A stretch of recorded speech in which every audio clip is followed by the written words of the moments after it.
Welcome to the Banker Lamp. Please enjoy the video. In this video, I will show how to make quick cookie dough easy guide. Start by gathering 1 cup butter, 1 cup sugar, 2 eggs, 2 1/4 cups flour, and a pinch of salt. Cream butter and sugar until light, then add eggs and dry ingredients just until combined. If dough seems tight, add a teaspoon of milk. Chill briefly for easier scooping, or bake immediately for soft edges and chewy centers.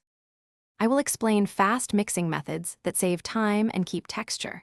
Start with softened butter and sugar, then mix on medium for 1 to 2 minutes until fluffy. Add eggs one at a time, then fold in dry ingredients just until absorbed to avoid toughness. Gently stir in chocolate chips or nuts by hand so the dough stays airy. Portion dough with a spoon for even baking and consistent cookies. I will help you choose whether to bake now or chill for texture and flavor. For quick cookies, bake scoops right away at 350 degrees F and watch for golden edges in about 8 to 12 minutes. For thicker, chewier results, chill dough 15 to 30 minutes before baking, which also concentrates flavor.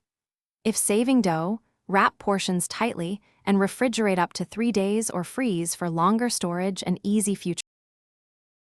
Thanks for watching. If this was helpful, leave a like and consider subscribing. See you next time.